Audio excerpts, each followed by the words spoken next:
Hello, Namaskar. This is Firstpost and you're watching Vantage with me, Palki Sharma.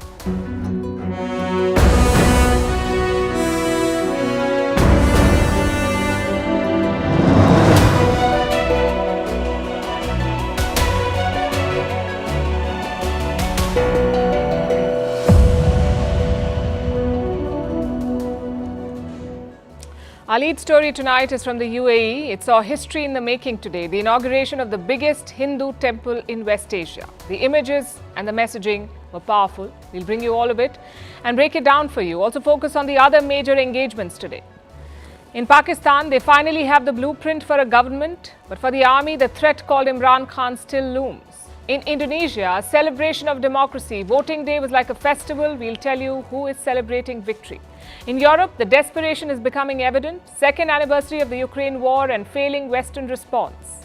What do? Talk about sanctions on Indian and Chinese firms helping Russia.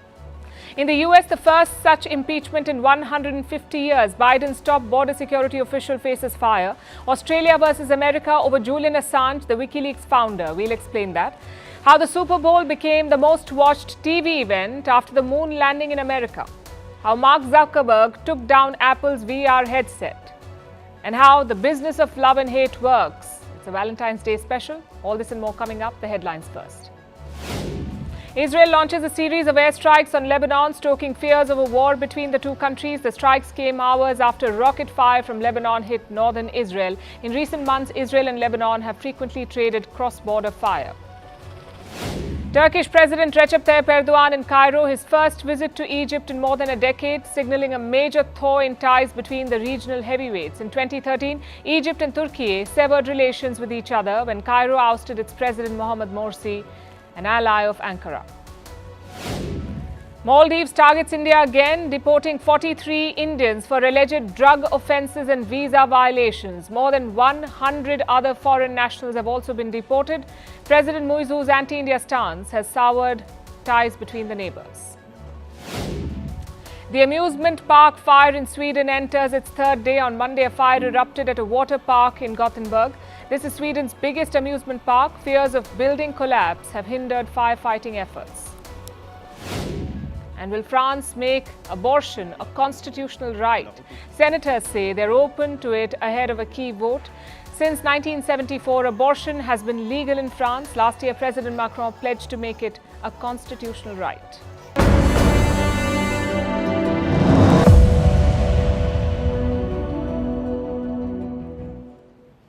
It was a big day in the UAE, whichever way you look at it.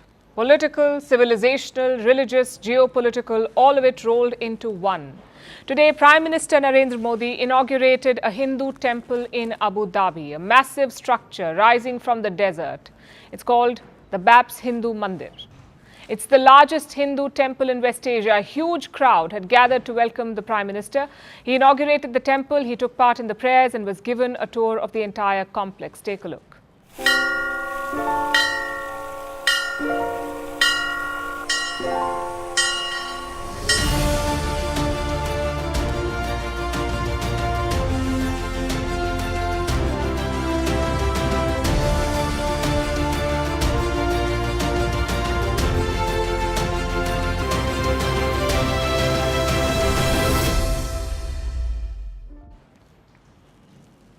Prime Minister Modi addressed the crowd after the inauguration. He said it marked a golden chapter in history. He also heaped praise on the UAE government for its contribution. Listen in. United Arab अमीरात की धरती ने मानवीय इतिहास का एक नया स्वर्णिम अध्याय लिखा है। मंदिर पूरी दुनिया के लिए सांप्रदायिक सौहार्द और वैश्विक एकता का प्रतीक बनेगा। तो इस मंदिर के निर्माण में यूएई की सरकार की जो भूमिका रही, उसकी जितनी तारीफ की जाए उतनी कम है। Now, BAPS is a Hindu sect. They're followers of a yogi named Swami Narayan. He lived between the 1700s and the 1800s. His followers consider him to be a manifestation of Lord Krishna. The BAPS have built some 1,100 temples around the world, and this is their latest one. It was given the green light in 2015. That's when Prime Minister Modi first visited the UAE. He mentioned the temple project to MBZ, Mohammed bin Zayed Al Nahyan, MBZ, the current president. And MBZ made things happen. His country is home to 3.5 million Indians, and this temple is a cultural milestone for them. Some key numbers now. The temple is 108 feet tall, has 40,000 cubic meters of marble, 180,000 cubic meters of sandstone, and it's spread across 27 acres of land. This land belonged to the UAE government. It was donated by the rulers to build this temple.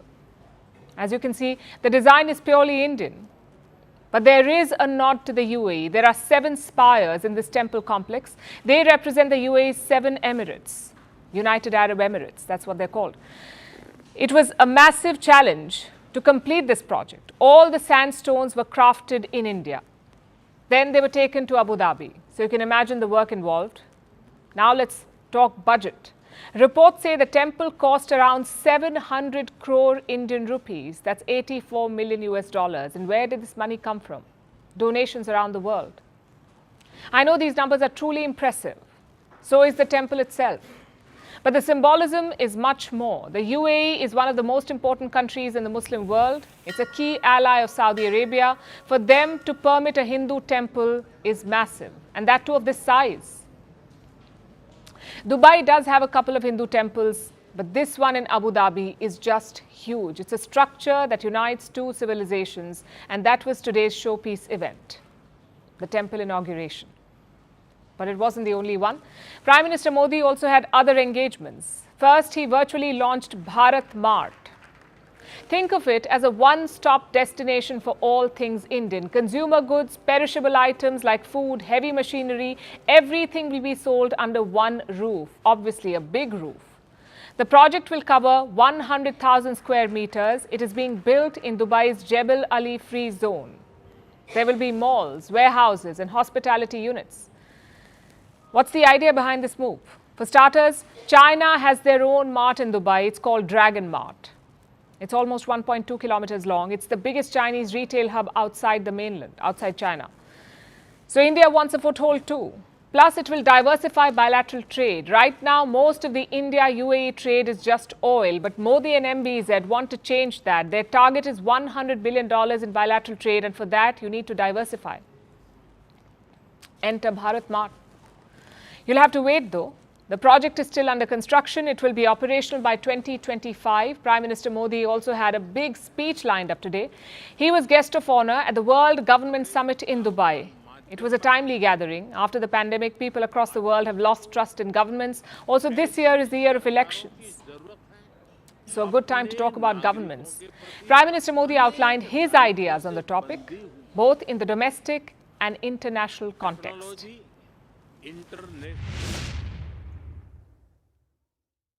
अपने national interest के लिए काम करते हुए international rule of law के प्रति अपनी commitment पर कायम कैसे रहे, नेशनल प्रोग्रेस का विस्तार करते हुए हम ग्लोबल गुड के लिए ज्यादा से ज्यादा कंट्रीब्यूट कैसे करें, इन सारे सवालों को ध्यान में रखते हुए ही हमें अपनी सरकारों को दिशा देनी है।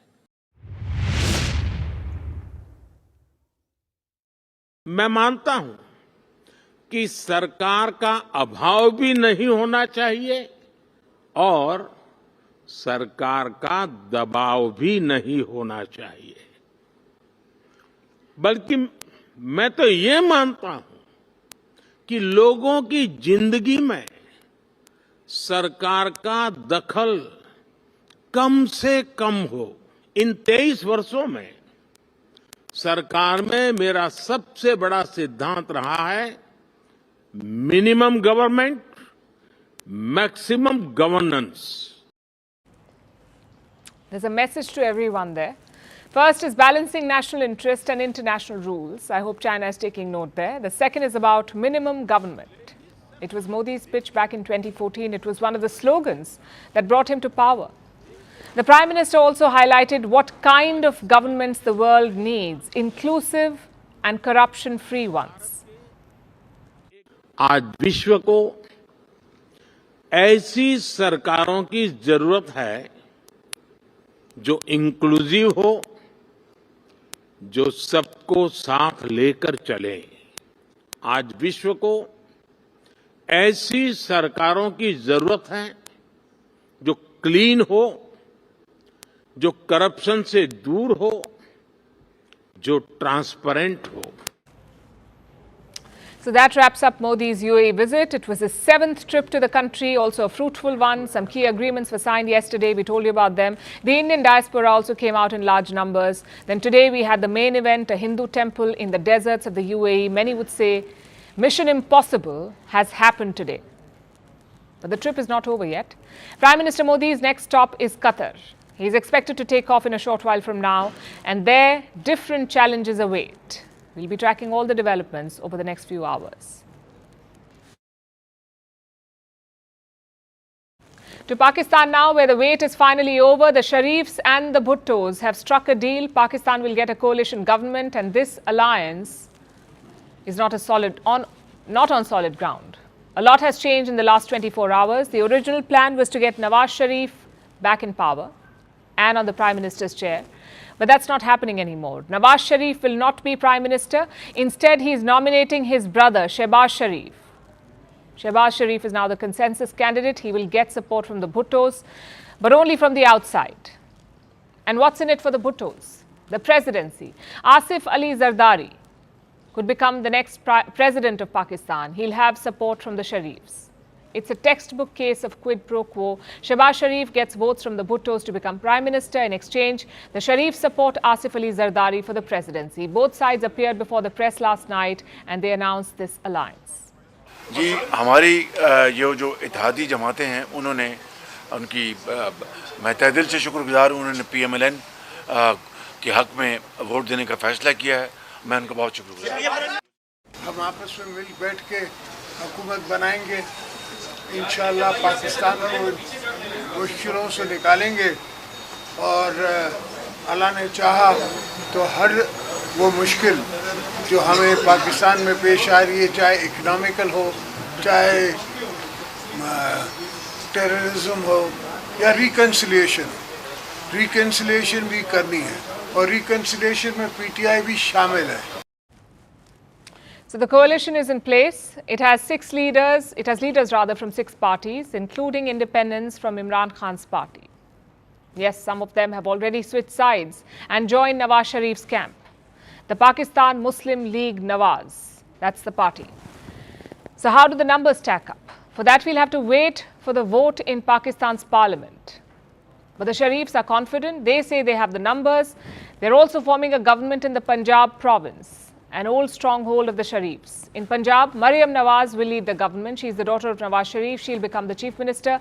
So the Sharifs will command significant political power in Pakistan. They're truly back in business thanks to the military. But they had a last-minute scare, courtesy Imran Khan. He's in jail, but he continues to challenge his opponents. His party tried to find coalition partners to cobble up a majority. It did not work. So for now, Imran Khan seems to have accepted the outcome. His party shared this post on social media, a picture from the press conference we just showed you, featuring Shehbaz Sharif and Asif Ali Zardari. The caption says, "Mandate thieves." Today, Imran Khan appeared in court. He got a chance to speak to some reporters. This was his first in-person statement since the election. And what did he say? That the mandate has been stolen and the votes were tampered with. For all his popularity, Imran Khan won't be able to stop the Sharifs. Not for now. His immediate challenge is to keep his flock together. Earlier today, he suffered another setback. Imran Khan's party lost a coalition partner, the Jamaat-e-Islami. Until yesterday, they were on board, ready to support Imran Khan's candidates in Khyber Pakhtunkhwa to form a coalition government there. But today, they backtracked. At the same time, they've also questioned the election result. They too believe the poll was rigged. मैं समझता हूं कि ये पूरा जो जमहूरियत है उसके ऊपर हमला है और ये डाका है अवामी राय के ऊपर, और ये हमारे आइन और कानून की खिलाफ वर्जी है। और जो लोग भी इसके मुर्तकिब हैं उन्होंने पाकिस्तान के साथ अच्छा नहीं किया, जमहूरियत के साथ अच्छा नहीं किया। It's clear that the army tried to fix this election and botched it up. Now they're installing an unstable government. It may have the majority on the floor of the House, but it doesn't have popular support. And their nemesis Imran Khan may be behind bars, but he can still mobilize the masses. That is the biggest challenge for the Pakistani military. They've stifled Imran Khan, but they failed to silence him.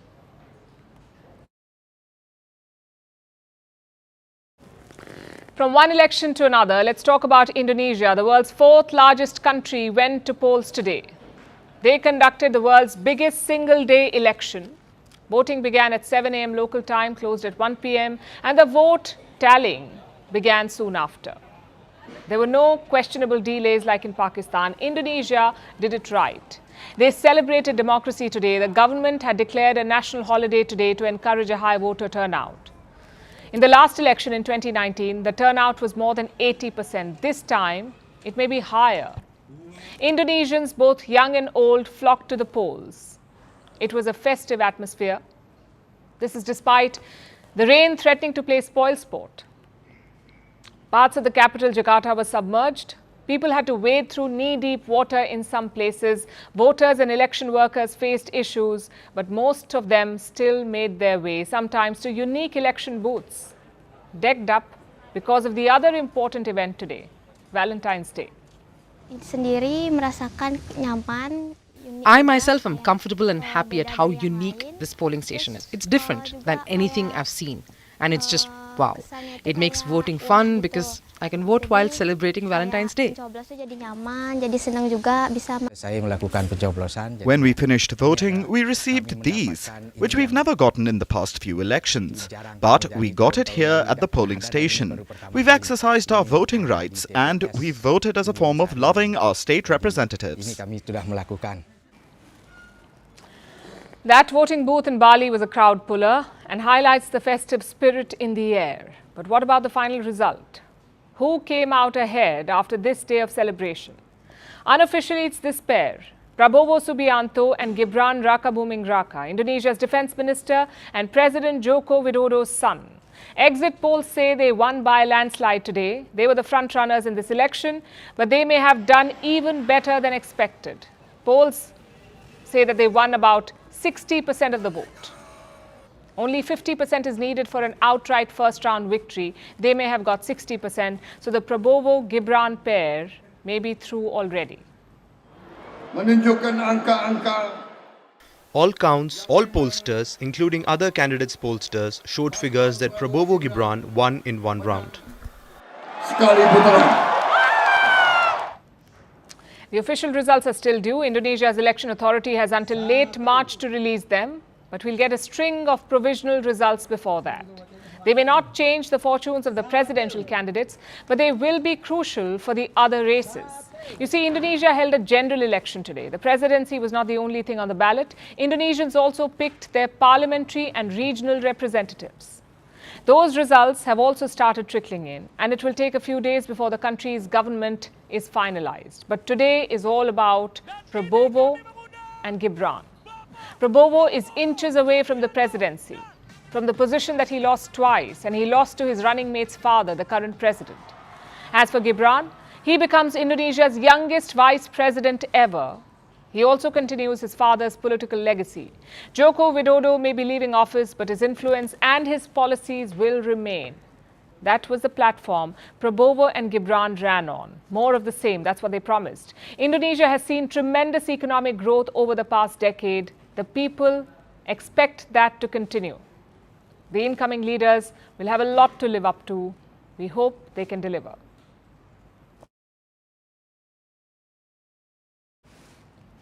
A sanctions threat is looming over India.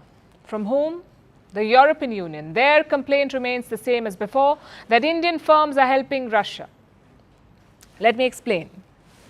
Brussels has drawn up sanctions against 21 new entities. Some are in Thailand, some are in Sri Lanka, and some in Turkey, but the focus is not on those firms, because this list also includes 3 Chinese companies and 1 Indian company.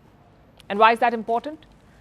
Because until now, no Indian or Chinese firm has been hit by sanctions, not over the war in Ukraine. But this proposal could change that. It's already been prepared by EU officials. The next step is for the members to approve it. If every member agrees, these sanctions will be imposed. Now you can expect a result before the 24th of February. That's the anniversary of Russia's invasion. And this move raises two questions. One, what have these companies done? And two, how will the sanctions affect them? The details are not clear yet, but this is what the EU document says, and I'm quoting, "It is appropriate to include on that list certain other entities in third countries that directly support Russia's military and industrial complex." So that's the charge. Maybe these companies are selling electrical goods or maybe spare parts. A lot of them have dual use, meaning they have commercial and military value. That's dual use. So the EU wants to deter that trade. Now to the second question, how will the sanctions affect these companies? Will Europe stop dealing with them?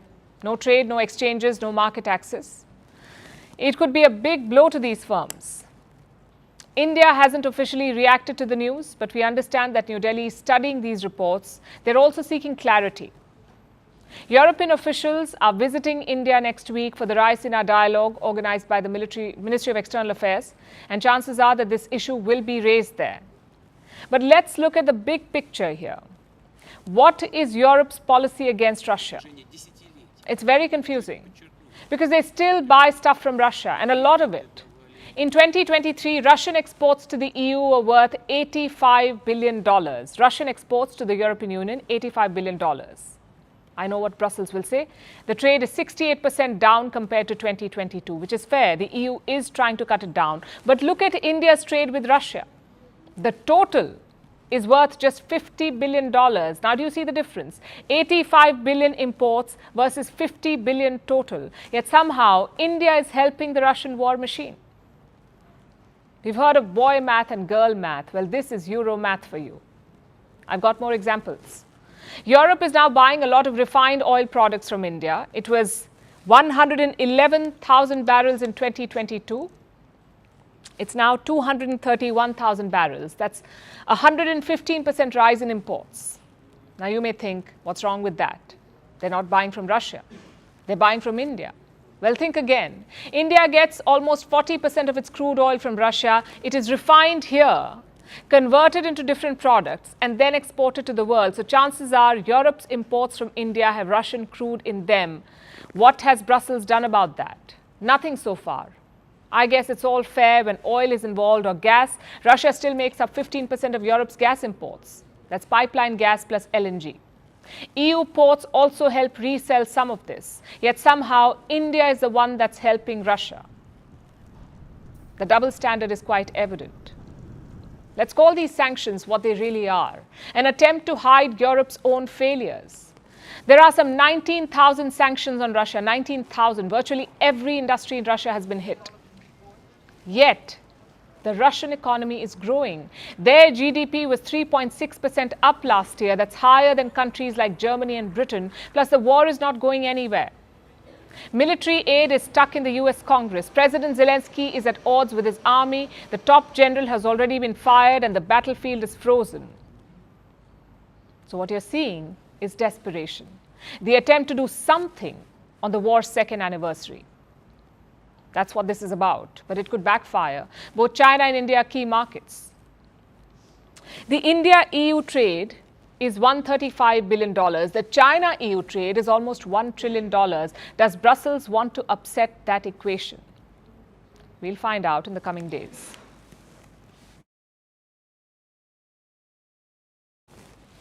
Meanwhile, in the United States, it's time for another impeachment headline. This time, it's not a president, though. It's a cabinet secretary. His name is Alejandro Mayorkas. He is Joe Biden's top border official. The U.S. House has impeached him. It's a first in 150 years. The matter will now move to the Senate, where the Democrats have a majority. So in all likelihood, Mayorkas will keep his job. But for the Biden administration, it's a historic rebuke. Under Joe Biden, border crossings have touched a record high, and this impeachment comes in an election year in America. The Republicans are fighting on this issue, border and immigration. So for them, it's a symbolic victory. Our next report tells you why this impeachment is a big deal. On this vote, the yeas are 214 and the nays are 213. It's a first in 150 years. The US House has impeached Alejandro Mayorkas, the Homeland Security Secretary, also known as Biden's top border official. The vote was a close one, 214 to 213. 3 Republicans sided with the Democrats. There was dissent in the ranks. But at the end, Mayorkas was impeached. On this vote, the yeas are 214 and the nays are 213. The resolution is adopted.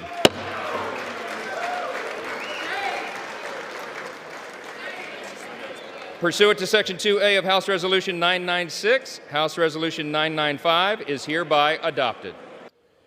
This wasn't their first attempt. The Republican-led House has tried to impeach Mayorkas last week. That vote failed. It was almost embarrassing for them. So this was their second attempt. It worked out narrowly for them, but for the Biden administration, it's a historic rebuke. Until now, only one cabinet secretary has been impeached in American history. It was Secretary of War William Belknap in 1876. So why did the Republicans impeach Mayorkas? He faced 2 articles of impeachment. 1 for refusing to enforce existing immigration laws, and 2 for lying to the Congress that the border was secure. These were their complaints. But many say the charges amount to just a policy dispute. Simply put, the Republicans did not like Joe Biden's border policies. But that doesn't make it a crime, especially one that's viable for impeachment. We believe this is a sham impeachment. This is just the only thing that binds Republicans together is, impeachments and censures. They don't want to do anything else. And so this is something that brings them all together. Mayorkas has called the charges baseless. Biden has called it a political stunt. So what happens next? The matter will go to the Senate. If it wants, the Senate can hold a trial. If not, they can send the issue to a committee.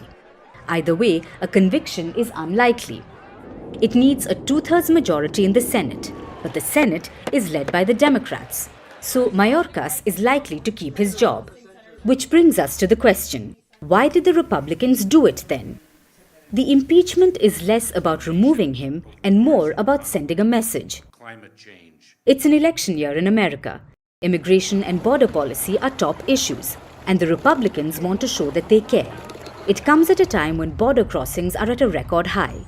6.3 million migrants have been detained trying to cross into the US illegally since 2021. It's higher than crossings during the Trump era. In fact, it's higher than crossings under Obama and Bush Jr. Nearly 225,000 migrants tried to cross the US-Mexico border. It's the highest since 2000.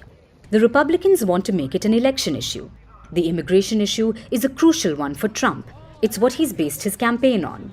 Trump says that if he retakes the White House, he will launch the largest deportation operation in American history. As for Joe Biden, he may not have fought the elections on immigration, but he has struggled with it. Biden has expanded border walls, engaged with neighboring Mexico, but he hasn't been able to stop the border crossings. So while his top border official may not lose his job, the impeachment is surely a big setback, both for him and his administration.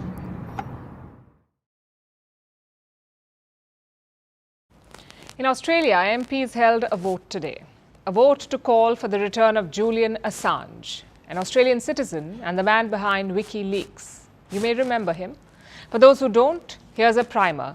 Julian Assange ran a website called WikiLeaks. It published thousands of classified US documents that had details about potential American war crimes, documents that exposed American hypocrisy to the world. Assange published these leaked documents. And for this, he's been in detention for almost 12 years. He spent 7 years inside an embassy, the Ecuadorian embassy in London. Initially, he was granted asylum there, but in 2019, he was kicked out and immediately arrested by the London police. He was sentenced to 50 weeks in prison. This was for violating bail in an old case. He was thrown into Belmarsh, a high-security prison in London, and he's been there ever since. Assange should have been free by 2020 after his 50-week jail term concluded. Instead, he has remained in prison, awaiting his extradition to the United States of America. You see, America wants to get its hands on Assange and properly reward him for exposing their crimes by giving him up to 175 years in prison, effectively a death sentence. Julian Assange has been appealing the extradition. The final hearing is next week. If he loses, he may be shipped off to the US, and that's where Australia comes back into the picture. Australian members of parliament are trying to prevent this, to save Assange from extradition. They put forth a motion in parliament to call on the US and the UK to drop this prosecution of Assange. And that motion passed with 86 for and 42 against. MPs across party lines in Australia voted to bring Assange home. So did Australian Prime Minister Anthony Albanese. It's his strongest statement yet. He's trying to prove that he's serious about getting Assange back and that Australia is on the right side of history here. Because the Assange case is purely about America's vendetta. The US has charged him under its draconian Espionage Act. As I mentioned, he may get up to 175 years in prison if convicted. Now you may wonder, what exactly is he guilty of? He published leaked, classified documents. He did not leak them, he published them. Journalists do it all the time. It's how you get to know about the worst government scandals. In this case, Assange exposed American lies about Iraq and Afghanistan, how the US lied about civilian death tolls, how they misclassified some of their innocent victims as enemy combatants, how they lied about sending prisoners to torture chambers. Basically, standard US operating procedure, that's what he exposed. And we already know that the US commits war crimes. The documents were the smoking gun. They should have led to shame and introspection. Instead, the US began a witch hunt. Assange has been hounded from the moment he published the documents. Remember, he just published them. It is not a crime, not even in the US, not yet anyway. So what are they prosecuting him for? The charges seem ridiculous. They say instead of just publishing the documents, Assange arranged to hack into American databases, and that is a crime. It is why whistleblowers often end up in prison. But journalists escape. Because journalists are just doing their jobs by publishing the material. They cannot be persecuted for that. Or they should not be, at least. Which is why the US wants to prove that Assange is a hacker, not a journalist. It will make it easier for them to punish him. They also want to declare that Assange is not a journalist, so that he could still be jailed for just publishing classified material. Think about how ridiculous that is. Should only certified journalists have the right to expose government crimes? As I said, the whole thing reeks of vendetta. It's America trying to crack down on the freedom of speech. Washington trying to bully people into silence. Classic Western hypocrisy. The US is beating up Assange, and the UK is holding his hands behind his back while America does it. These are the so-called Western champions of free speech. The only silver lining in the story is Australia. Because regardless of what you might think of Julian Assange, and I acknowledge in this place there's a range of views. There are people that loathe the man. There are people who worship the man. But I tell you what, no matter which end of that spectrum you are positioned, just about everyone agrees this has gone on too long, that it must be brought to an end. But will the US and the UK listen, or will they put Assange in a cage and throw away the key? In the realm of American sports, no event looms larger than the Super Bowl. Extravagant halftime shows, multi-million-dollar commercials, and fiercely contested battles. The Super Bowl commands a captive audience every year, but this year was simply spectacular. This year's Super Bowl was the most watched in US TV broadcast history since the moon landing. 123 million people tuned in. Was it for the game, or was it for Taylor Swift? You could argue. Either way, it was a huge boost. TV broadcasts have often brought the world together, especially in moments of triumph and tragedy. Our next report tells you about the most watched broadcasts in history. It was an anxious weekend for Swifties. They had only one question on their minds. Will Taylor Swift make it? Will the pop star fly 9,000 kilometers from Japan to Las Vegas to catch the Super Bowl? Will she be in the stands rooting for her boyfriend? Taylor Swift did make it, and she sent the NFL ratings soaring. It was a Super Bowl Sunday for America. The Kansas City Chiefs took on the San Francisco 49ers. It was a nail-biting game. It even went into overtime. At the end, the Chiefs won.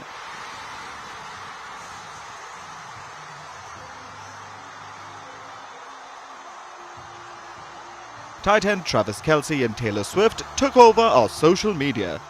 And all was well in the Swiftverse. But for the NFL, the National Football League, it was a boost, and how?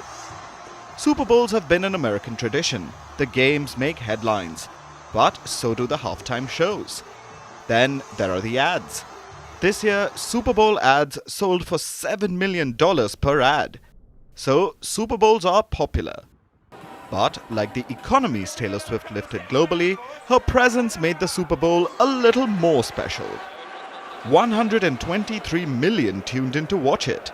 That makes it one of America's most watched broadcasts. In fact, it is the most watched broadcast since the 1969 moon landing. As Neil Armstrong took his first steps on the moon, 650 million people tuned in. Television screens around the globe illuminated with the grainy images of the moment. In America alone, 150 million people watched. It wasn't just a giant leap for mankind, it was a giant leap for television viewership. Here are some of the other most watched broadcasts around the world. Looks like people don't just love space and games, they love scandals too. An estimated 110 million tuned in to watch former US President Nixon's resignation. It was after the infamous Watergate scandal. In the UK, TV viewership spikes with the royal family. Hate them or love them, nothing draws a larger audience than royal weddings and funerals. From the fairy tale nuptials of Prince Charles and Lady Diana to the somber farewell to Princess Diana herself. An estimated 2.5 billion watched Princess Diana's funeral globally. In the UK, 32 million tuned in. 29 million watched the funeral of Queen Elizabeth II. And in India, the Ramayana was first aired in 1987. Since then, it has achieved a cult status. The program was rebroadcast again in 2020. 77 million tuned in to watch it. It became the most viewed entertainment program globally. So, funerals, entertainment, and galas, they draw people to the television. But here's something else that people always tune in to watch. And that's sports. The FIFA Football World Cup final in 2022 drew 1.5 billion viewers. 300 million viewers tuned in to watch the 2023 Cricket World Cup final. The same year, more than 3.5 billion watched the Tour de France. And the last Olympics drew 2 billion viewers. So whether it's the triumph of human ingenuity, the drama of sports, or the pageantry of royal tradition, the most watched TV broadcasts offer a window into the collective consciousness of humanity, of its power to unite, entertain, and even inspire audiences for decades.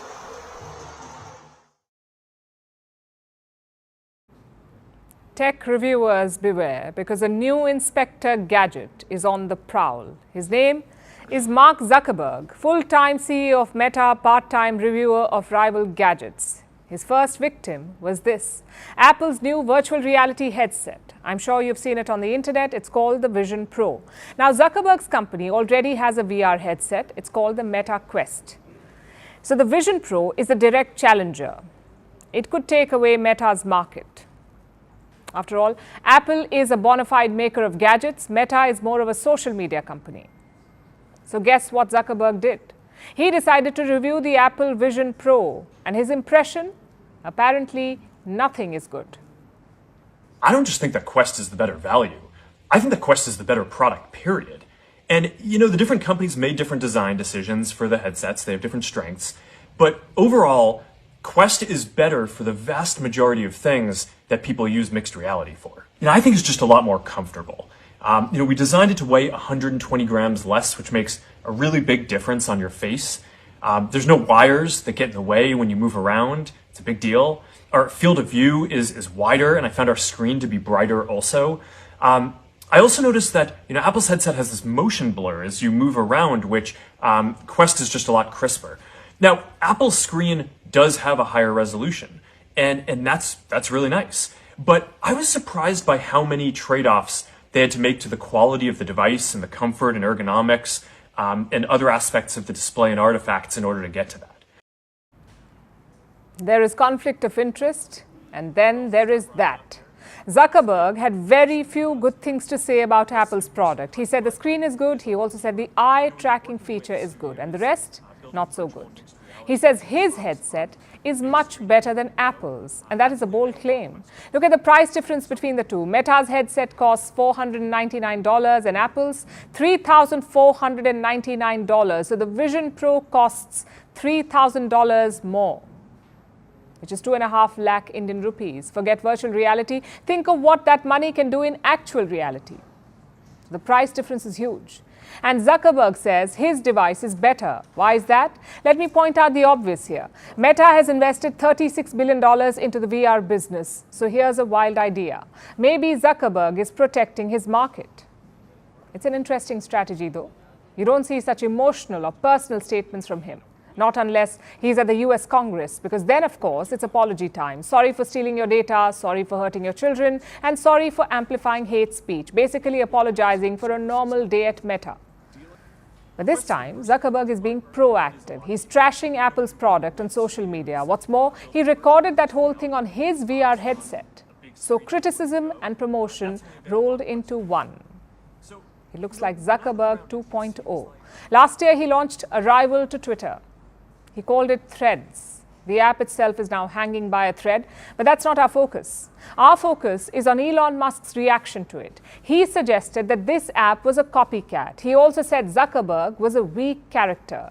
That led to a feud between the two men. There was even talk of a fighting contest between them. Now that was worth $3,499. Two rich geeks going at each other. Either way, my point is quite simple. Tech titans going personal is not news anymore. It's become part of the game. And brands attacking each other is also an old practice. Look at this ad by BMW. It was their goodbye to the CEO of Mercedes-Benz, their rival. He was retiring after a long stint. The ad shows the CEO giving up his Mercedes car, and later he drives off in a BMW. Take a look.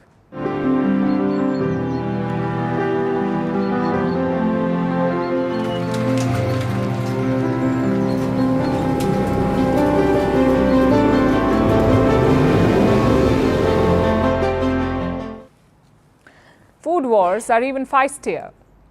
Take Wendy's, for example, a fast food chain in the United States. They troll their competition on social media, like when McDonald's came out with spicy nuggets. Look at Wendy's reaction. Must have scraped up the Burger King leftovers and slapped a price tag on it. That must have hurt. Such jibes have become part of the game. It keeps them in the news for free. And when you're rivals, there is more at stake. Like the cola wars in the last century. Pepsi versus Coca-Cola. Look at this ad war between them. Pepsi's poster shows a Coca-Cola cape over a Pepsi can. It says, "Wish you a scary Halloween." Now look at how Coca-Cola responded. Same picture, different caption. It says, "Everyone wants to be a hero." So brand rivalries have given us some great moments. Will Apple and Meta do the same? Well, Mark Zuckerberg's review is not exactly a friendly jibe. It's more of a takedown. Let's see how Apple responds to it. Who knows? Maybe the reaction will be limited to the Apple ecosystem.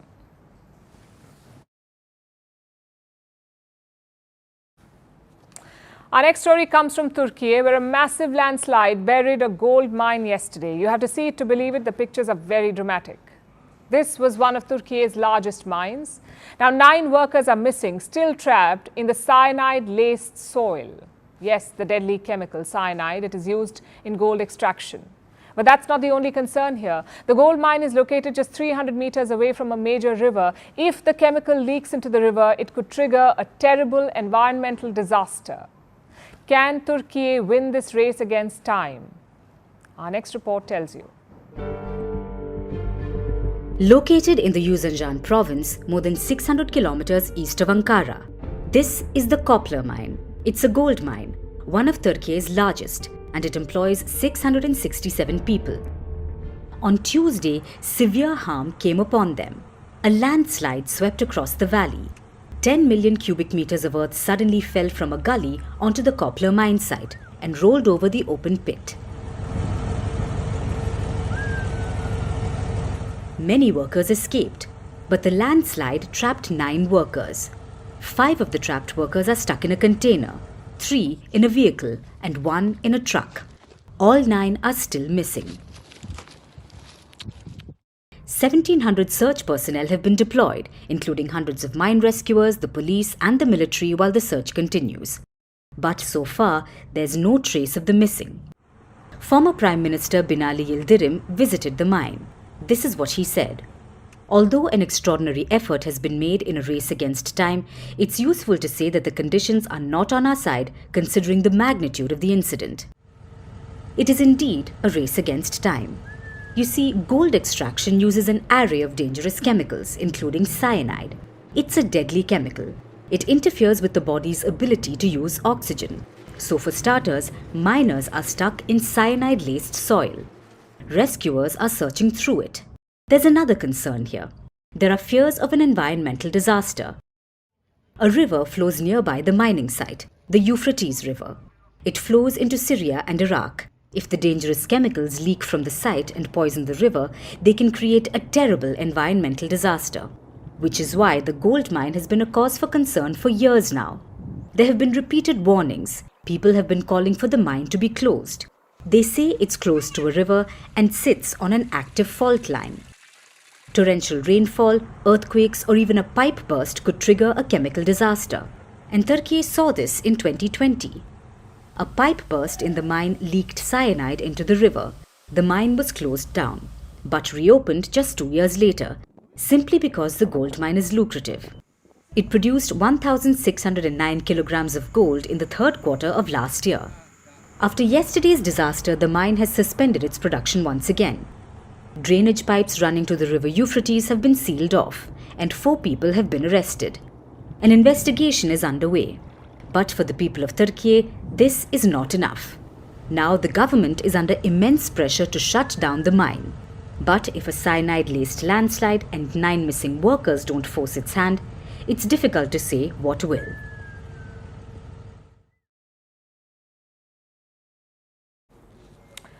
It is that time of the year again. Your local cinema is flooded with rom-coms, restaurant wait lists are painfully long, shopping centres are bleeding red, and hospitality workers are practicing deep breathing exercises. Today is Valentine's Day. No one really knows how it began though. Some point to gory origins, like when Saint Valentine was murdered in 270 AD and ancient Romans honoured him with fertility festivals involving sacrificial goats. Some refer to a Chaucer poem about birds. Others say it is just a marketing scam, a hallowed celebration to prop up capitalism. So the history remains disputed. But there is one thing we can all agree on. Love it or hate it, Valentine's Day is not going anywhere because the business of love is booming. Just look at India. It doesn't just celebrate a Valentine's Day, the celebrations go on for a week, or what is rather creatively called the Valentine's Week. These 7 days of love are a bonanza for businesses. They prepare months in advance. Marketing campaigns are drawn up, much like V-Day themed pink sales. Troops are alerted. After all, Indians are buying record amounts of roses, chocolates and hampers this year. A gifting platform is delivering 350 roses per minute. A food delivery platform is dispatching 406 chocolates per minute. The target audience is locked down, and remember, today everyone is the target. Home delivery apps now have a single mode. For those who do not have a significant other and don't want to see Valentine's Day promotions, switch to single mode. And all kinds of products are on sale, even if marketers have to force the logic. Like banking services, what do they have to do with Valentine's? But they're offering special fixed deposit rates. Not sure how FDs scream romance, but no judgment here, because big spending is happening everywhere. In Australia, 5 million rose stems will be gifted today. Meanwhile, Americans are expected to spend about $26 billion, a sharp uptick from the $20 billion that they spent 5 years ago. 53% Americans will celebrate the day. 92% will be sharing chocolate. You can call it the power of love, more like the power of marketing. You see, cocoa prices reached a record high this week. But Americans do not seem to care, neither do the Japanese. Apart from sky-high cocoa prices, sugar prices are at a 43-year high in Japan, yet Valentine's Day remains the busiest season for chocolate makers in the country. They expect to make 10 to 13% of their annual sales in a few days. Same with flower exporters in Colombia, Ecuador and the Netherlands. Such businesses tremendously benefit from Valentine's Day. Their sales increase. And looking at the demand, they hike the prices of their goods. A classic illustration of a law of economics, the law of supply and demand. Higher demand raises the price of a good. Goods that remotely suggest romance will see an increase in sales in this period and often a surge in prices. From hotels to red roses, the irony is, even if you hate Valentine's Day, there's a market for you. Because marketers refuse to alienate any consumer. A Texas zoo lets you name a roach or rodent after an ex and feed it to one of the zoo's animals. There are candies for those in situationships. There are anti-Valentine's comedy shows, even skincare brands that promote self-love as an act of rebellion. And this shows why Valentine's Day has persisted through time. It makes sure that no one feels left out. To some, it is a representation of love. To others, it proves the lack of it. So whether it helps you recognize and celebrate love, or it becomes a cauldron of unmet expectations, Valentine's Day, it seems, is here to stay. And now it's time for Vantage Shots, images that tell the story. In Spain, citizens with horns, blood and pitchforks scare locals during a folk festival. In Thailand, couples exchange vows on top of elephants this Valentine's Day. And lions enjoy a perfect Valentine's with scented gifts at a London zoo. Finally, we are taking you back in history. On this day in 2005, YouTube was launched. The online video platform was founded by 3 former PayPal employees. Google bought the site in 2006. As of today, YouTube has more than 2.7 billion active monthly users. We're leaving you on that note. Thanks for watching. We'll see you tomorrow.